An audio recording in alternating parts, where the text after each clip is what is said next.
안녕하세요. 서울에서 작은 학원을 운영하고 있는 30대 여성입니다. 입시 전문은 아니라서 학생 수가 많지는 않은데 그래도 입소문이 나서 저 하나 먹고 사는데 크게 문제는 없네요. 친정부모님은 그러지 말고 지금이라도 하고 싶은 공부가 있으면 외국에 나가는 게 어떻겠냐 하시지만 그러고 싶은 마음도 크지 않고요. 아무튼 오늘은 아이들이 학교에서 체험학습을 가는 날이라 학원도 쉬기로 했어요. 그래서 모처럼 시간도 났겠다. 게다가 새해잖아요? 그래서 겸사겸사 지난 일은 털고 간다는 마음으로 제 과거 이야기를 해볼까 합니다. 가벼운 마음으로 들어주세요. 어려서부터 경제적으로 넉넉한 환경에서 자랐지만 제가 대학에 들어가자 친정아버지가 이제 용돈은 스스로 벌었으라 하셨어요. 학비를 비롯해 학업에 필요한 게 있다면 얼마든지 지원해주겠지만 친구들하고 어울린다거나 저를 꾸미는 비용은 직접 벌었으라는 뜻이셨죠. 처음엔 솔직히 청천벽력 같았습니다. 그도 그럴 것이 막 20살 되었지. 원하던 대학에 합격도 했지. 한마디로 친구들하고 어울려서 즐겁게 놀고 싶은 마음뿐이었거든요. 하지만 저희 아버지께선 한다면 하시는 분이고 한번 뱉으신 말은 어떻게든 지키시는 분이세요. 그래서 어쩔 수 없이 바로 아르바이트를 시작했습니다.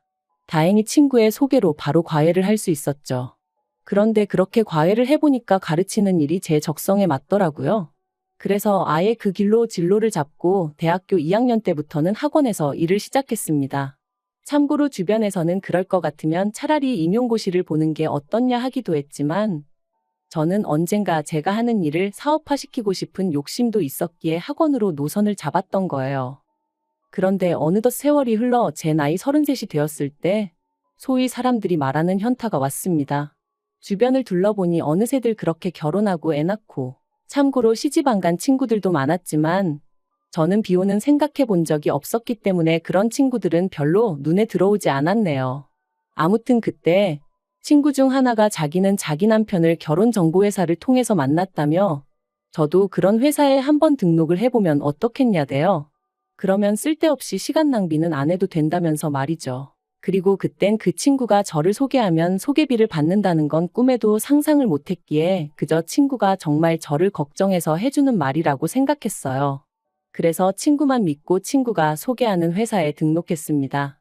그리고 그곳에서 이제는 과거가 되어버렸지만 남편을 만나게 되었지요.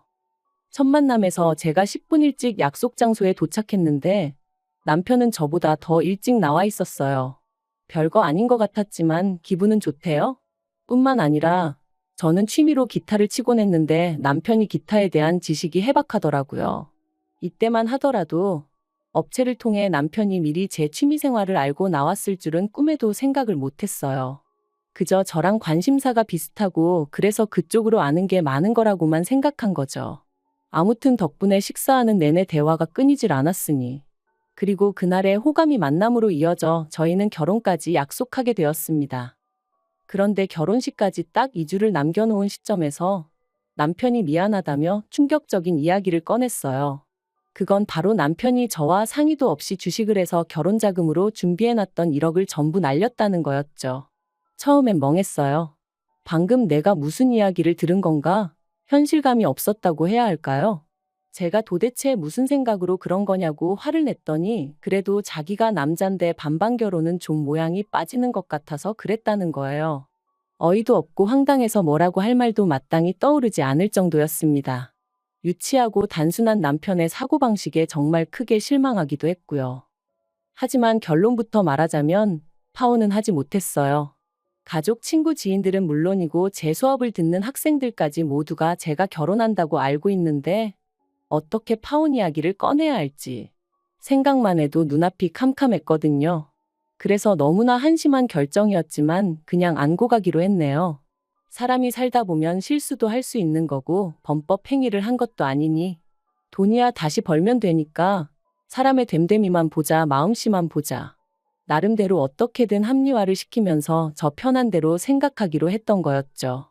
그래도 그때는 남편이란 인간에 대해서는 나름대로 믿음과 확신은 있었거든요. 적어도 인간 됨됨이는 괜찮은 사람이라고요. 물론 친정부모님은 크게 반대하셨습니다. 요새 이혼하고 잘 사는 사람도 얼마나 많은데 파혼 그까짓 게 대수냐면서 저더러 정신 차리라고요. 그런데 저는 평생 친정부모님께는 자랑스러운 딸이고 싶었고, 유치하지만 솔직히 누군가에게는 부러움의 대상이고 싶었어요. 그래서 그런 부모님의 반대를 무릅쓰고 원래대로 결혼을 강행했습니다. 하지만 능력이 없어서 신혼집도 결국엔 친정부모님이 마련해 주셨죠. 돌이켜 생각할 때마다 자랑스러운 딸은커녕 참으로 못난 딸이었네요. 그리고 이후로 한동안은 그래도 나쁘지 않은 결혼 생활이었습니다. 종종 생각지도 못한 남편의 모습에 놀라는 일도 있었고, 연애 때와는 달리 부딪히는 일도 종종 있었지만 이 모든 게 서로에게 맞춰가는 과정이라 여겼죠. 하지만 결혼한 지 2년째 되던 해 친정아버지께서 쓰러지시면서 제 일상도 제 믿음도 전부 다 순식간에 무너지기 시작했네요. 사장실에 쓰러져 있던 친정아버지를 직원이 발견해 병원으로 옮겼고 여러 가지 검사가 이루어졌습니다. 그리고 그 검사 과정에서 쓰러지신 이유는 단순히 과로 때문으로 밝혀졌지만 진짜 문제는 친정아버지가 위암이셨다는 거였죠. 거기다 암의 위치와 상태가 안 좋아서 다른 장기로 전이 가능성이 높으셨기에 흔히들 생각하는 복강경 수술이 아니라 개복수술로 위절제까지 하셔야 됐고요. 그런데 이런 상황에서 남편이 보여준 반응은 황당하기 짝이 없었어요. 기껏 한다는 소리가 오해하지 말라면서 그럼 자기 부모님이 투자하신 5천만 원은 어떻게 되는 거냐고 물었으니까요. 남편과 결혼할 때부터 시부모님께서 저희 친정부모님이 하시는 사업에 투자를 하고 싶다며 큰 관심을 보이셨습니다. 하지만 아무래도 사업이라는 게 돈이 오가는 일이다 보니 친정부모님은 그럴 생각이 전혀 없으신 눈치셨어요. 그랬더니 저희가 결혼한 지 1년쯤 돼가던 무렵부터 시부모님이 서운하네 어쩌네 하시며 또다시 투자 이야기를 꺼내시는 거예요. 그 무렵 친정아버지 사업이 잘 풀려서 큰 집으로 이사도 하시고 차도 바꾸시고 그러셨는데 아마 남편을 통해서 시부모님 귀에도 이 이야기가 들어간 모양이었죠. 하지만 친정부모님이 하시는 사업은 어디까지나 친정부모님의 소관이셨기에 시부모님이 뭐라고 말씀을 하시건 제가 할 말은 없었습니다. 그러자 급기야는 남편이 저희 친정부모님께 직접 말씀을 드렸던 모양이에요. 그래서 결국 굳이 필요한 돈도 아니었는데 투자라는 이름으로 시부모님으로부터 5천만 원을 받으셨습니다. 그리고 매달 50만 원씩 보내드리게 되었는데 솔직히 무슨 돈 빌려서 이자 갚는 것도 아니고 말 그대로 생돈을 뜯기는 상황이었으니 어이가 없더라고요. 그래서 제가 그렇게까지 해드리지 마시라니까 사위 용돈 준다 생각하고 보내는 거니 너무 신경 쓰지 말라시대요. 그리고 이러면 저도 좀 귀하게 대해주지 않겠냐 하시면서 말해요. 그리고 실제로 그렇게라도 얼마씩 들어가니까 시부모님이 저를 붙들고 더는 니네 집이 어떻고 니네 부모가 어떻고 그런 말씀은 안 하시긴 했지만 그래도 내내 마음이 편치는 않았네요. 그런데 친정아버지가 위암 판정을 받고 나니 남편이란 작자가 대뜸 그럼 자기 부모님이 투자하신 5천만 원은 어떻게 되는 거냐며 사람을 들들 볶기 시작했습니다. 제가 친정아버지한테 말씀드려서 돌려준다니까 누가 돌려받자는 거냐면서 그래도 50만 원씩 들어오다 안 들어오면 시부모님이 당황해 하실 것 같다. 그래놓고 또 다음 날은 그래도 불안하니 돌려달라. 하루에도 몇 번씩 변덕이 죽을 듯하면서 사람 성질을 건드는데 정말 죽겠더라고요. 하지만 더 열받았던 건 그런 와중에 또 기어이 지난번과 마찬가지로 저 몰래 친정부모님을 찾아가 저한테 했던 것처럼 돈 타령을 했던 모양이에요. 황당한 건 친정아버지가 편찮으시게 되셔서 투자가 진행되지 못하는 거니까 1년치 이윤을 미리 더해달라며 총 5,500만 원으로 돌려달라고 했다나요? 남편과 시부모님의 경우 없고 되먹지 못한 셈법에 친정아버지가 정말 이골이 나더라며 그날 오후에 바로 계좌로 5천만 원만 보내주셨다 들었습니다. 그리고는 두 번 다시 투자니 뭐니 말도 꺼내지 말라 하셨다는 거예요. 한편 친정아버지의 병세는 눈에 띄게 호전되고 있었지만 아버지는 느끼신 바가 많으신 듯 했어요. 친정어머니가 하루아침에 혼자 될 수도 있다는 그런 걱정도 하게 되신 듯 했고요. 그러더니 하루는 저를 불러 하시는 말씀이 사업을 정리하고 싶으시다대요. 사실 마음 같아선 저에게 물려주고 싶지만 저는 아버지 사업에는 영 흥미가 없고 제가 하고 있던 일을 워낙 좋아하는 게 눈에 보이니 어쩌겠냐 하시면서요. 그리고는 앞으로는 어머니랑 전국 방방곡곡 산 좋고 물 좋다는데 여행 다니며 좋은 거 먹고 재밌게 살고 싶으시다는데 그걸 어느 자식이 반대하겠어요? 제가 정말 잘 생각하셨다고 그렇게 하시라고 했습니다. 그랬더니 친정아버지께서 그렇게 되면 너한테 재산 많이 못 물려줄지도 모르는데 괜찮냐 물으시는 거예요. 깜짝 놀란 제가 한 푼도 안 물려주셔도 된다고, 이만큼 키워주시고 뒷바라지 해주신 것만으로도 너무 감사하니까 그런 말씀 마시라 했습니다. 그런데 이 사실을 알게 된 남편이 저더러 사업장을 물려달라고 하라는 겁니다. 제가 싫으면 자기가 이어받겠다고, 그리고 저희 친정부모님 돌아가실 때까지 자기가 극진히 부양하겠다면서 말이죠. 솔직히 그런 남편의 말에 100% 신뢰가 갔던 것은 아니에요. 연애 때만 하더라도 성실한 사람인 줄 알았는데 막상 결혼하고 옆에서 지켜보니 이리 뺀질 저리 뺀질, 눈에 보이는 수를 쓰는 게 하루 이틀이 아니었고 집에서 새는 바가지가 바뀌라고 괜찮을 리 없었죠. 그래서 전 처음에 남편의 그런 제안을 거절했어요. 그런데 남편이 사업이 제 거냐 어쩌냐 하더니 기어이 또 자기 발로 제 친정부모님을 찾아가서는 자기를 믿고 사업을 물려달라 뭐 그런 소리를 했던 모양이 돼요.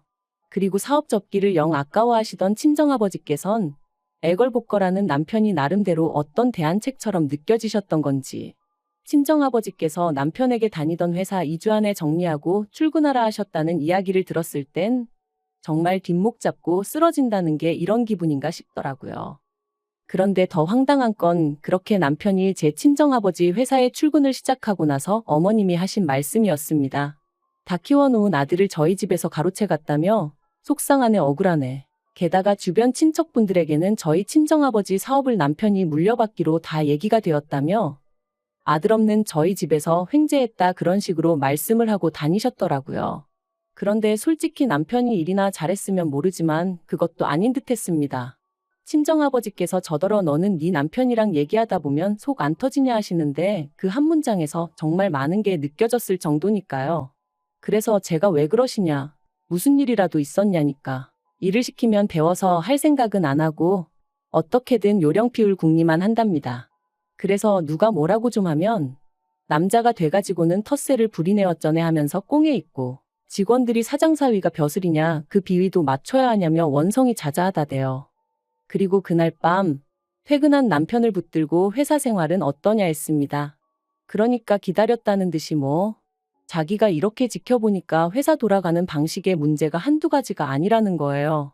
그러면서 저희 친정아버지가 마음이 약하신 건지 그렇게 안 봤는데 고과사 구분을 못 하시는 것 같다며 자기가 보기엔 아무 능력도 없으면서 월급만 따박따박 가져가는 직원들이 너무 많다고 죄다 모가지를 잘라야 하네 어쩌네 하는데 기도 안 차서 제가 남편더러 당신도 그런 우리 아버지 성격 덕분에 다닐 수 있게 됐다는 생각은 안 드냐 했어요. 그랬더니 저더러 뭘 모르면 가만히 있으라나요? 하지만 남편의 막말은 거기서 끝이 아니었습니다. 시간이 흐를수록 고양이에게 생선가게를 맡긴 게 아닐까 하는 걱정이 들었지만 동시에 남편 또한 저희 친정아버지에게 살뜰히 잘하는 모습을 보였기에 긴가민가 하던 때였는데 하루는 제가 몸이 안 좋아 좀 일찍 들어오게 되었어요. 그리고는 씻고 어쩌고 하는 것도 귀찮아 바로 침대로 직행해 그냥 기절하듯 잠이 들었죠. 그런데 얼마나 시간이 흘렀는지 현관 도어락 열리는 소리와 함께 남편의 말소리가 들려왔습니다. 그래서 아는 체라도 하려고 나가려는데 남편이 뭐가 그렇게 재밌는지 웃으면서 한다는 소리가 얼마 안 남았어요 하더니 일단 회사 사람들 다 내 편으로 만들고 나면 밀어내야지. 죽을 때까지 어떻게 기다려요? 그러대요. 순간 온몸에 소름이 쫙 돋는 게 비록 상대가 누군지는 알 수 없었지만 제가 들었다는 걸 남편이 알면 안 되겠다는 생각만 퍼뜩 들어 침대에서 정말 온 힘을 다해 자는 척을 했어요. 그리고 계속해서 두런두런 말소리가 이어지다 전화가 끊어지더니 이내 안방문이 열렸고 거의 동시에 남편이 아씨 하면서 저를 발견한 듯 했습니다. 저는 그제서야 자다 깬 것처럼 남편을 향해 이제 왔냐 했고요. 티를 안 낸다고 안 내긴 했지만 정말 심장은 터질 것 같았어요. 남편은 뭔가 꺼름직한 표정으로 절 보더니 아니다 하고는 곧장 씻으러 갔고 저는 무슨 스파이라도 된 것 마냥 남편의 핸드폰을 뒤지기 시작했습니다. 그런데 소름 끼치게도 남편의 통화 상대는 어머님이셨어요. 하지만 남편이 언제 화장실에서 나올지 모른다는 생각에 통화 내용은 일단 제 핸드폰으로만 보내놓고 다시 침대에 누워 자는 척을 했죠. 그리고 지옥 같은 밤이 지나고 이튿날 남편은 다름없이 출근을 했고 저는 그제서야 남편과 어머님의 대화를 들어볼 수 있었는데 내용은 충격 그 자체였습니다. 어머님은 남편에게 저희 집에서 아주 당신 아들을 머슴 부리듯 한다며 재수없어 죽겠다 난리셨고, 그런 어머님께 남편이 한다는 말은 적당히 저희 친정아버지 비위 맞춰드려 환심을 사고 이후로 아버지를 몰아내서 회사를 차지하겠다. 그러면 그때부턴 어머님한테 한 달에 100만 원이 뭐냐 200, 300도 드릴 수 있다. 어머님이 저는 어쩔 거냐 물으시니 사람들 보는 눈이 있으니 사업 뺏고 몇 년 살다가 성격 차이 뭐 그런 이유로 이혼하자 하면 지가 별 수 있겠냐고 그러는데 정말 당장이라도 심장이 터질 것 같았고 어째서인지 눈에선 눈물이 주룩주룩 흐르더라고요. 그리고 무려 이틀 동안 저는 남편의 가증스러운 면상을 보면서 이 일을 어찌할지 고민을 거듭했습니다. 경찰에 신고를 해야 하나, 그냥 내가 먼저 이혼하자고 해야 하나. 하지만 결국 저는 제 나름대로 눈에는 눈, 이에는 이를 시전하기로 했어요. 그래서 남편에게 적당한 핑계를 둘러대며 양가 부모님을 모시고 식사 자리를 마련했죠. 어머님은 벌써부터 당신 아들이 사장이나 된 줄 아셨는지 있는 대로 콧대가 높아져 계셨는데 아마 모르는 사람이 봤으면 어머님 아들이 저희 가족 먹여 살리는 줄 알겠더라니까요. 한편 어느덧 분위기가 무르익어 갈 때쯤 제가 사실 양가 부모님을 모신 데는 다 이유가 있다 하고는 남편 앞에 서류 봉투를 내밀었습니다. 남편은 영문을 모르겠다는 표정으로 저를 잠시 보더니 무슨 김칫국을 처마셨는지 이거 뭐 계약서 같은 거냐며 싱글벙글 봉투를 열어보더라고요. 하지만 그 서류 봉투 안에는 제가 먼저 작성한 이혼 신고서가 들어있었어요. 당연히 남편 얼굴은 이미 잿빛이 되어서는 이게 지금 뭐 하자는 거냐대요. 어른들까지 다 모셔놓고 이게 무슨 짓이냐며 말이죠. 그래서 제가 제 핸드폰에 있던 어머님과 남편의 통화를 틀었습니다. 아니나 다를까 이내 어머님과 남편은 저더러 끄라며 난리가 났고 아버님과 저희 친정부모님 표정은 있는 대로 심각해졌지요. 제가 남편더러 내가 이 내용을 듣고 얼마나 소름이 끼쳤는지 아냐고, 그런데 내가 너랑 살고 싶겠냐 했습니다. 친정아버지께서도 머리 검은 짐승은 거두는 게 아니라더니 당신이 아주 헛짓거리를 했다며 크게 노하셨고요. 그리고 당연한 결과로 친정아버지가 남편을 해고하셨어요. 남편이 억울하다 자기의 능력만 봐달라 그러며 매달렸다는데 친정아버지가 너무 어이가 없어서 콧방귀가 다 나오셨다네요. 그런데 문제는 친정아버지 회사에서 잘리고 나니 남편도 눈에 뵈는 게 없었는지 더더욱 이혼은 못 해주겠다고 나오더라고요. 그래서 결국 소송했고 1년 만에 이혼했네요. 다만 법이라는 게 남편이 어머님하고 그런 통화를 했을 뿐이지 그렇다고 직접적으로 저희 친정아버지한테 어떤 위해를 가한 것은 아니라 그에 대한 책임을 물기는 어렵다는 거예요. 황당했지만 나라법이 그렇다는데 제가 뭘 어떻게 할 수가 없잖아요? 그래도 소송 자체는 제가 승소하여 이혼하게 되었으니 그걸로 만족하는 수밖에 없었네요. 그런데 그렇게 이혼하고 나서 반년쯤 지났을 땐가 남편에게 연락이 왔어요. 어이없게도 한다는 소리가 이제 이혼해서 완전히 남남이니까 자기가 다시 저희 친정아버지 회사에 이력서를 넣겠다는 거예요. 그리고는 한때 자기를 정말 사랑했던 게 사실이라면 눈 딱 감고 자기 좀 뽑아주라고 친정아버지한테 말 좀 해달라면서 자기가 집에 있으니까 어머님이 너무 속 터져 하신다고 저더러 어머님 성격 잘 알지 않냐면서 좀 도와달랍니다. 정말 황당하고 어떻게 사람이 이렇게 뻔뻔한가 싶더라고요. 그리고 물론 그런 소리를 듣고 제 마음이 흔들렸을 리가 있나요? 미치려면 곱게 미치라고 그랬습니다. 사람이 더 이상 잃을 게 없으면 염치고 체면이고 그런 것도 없나 보죠?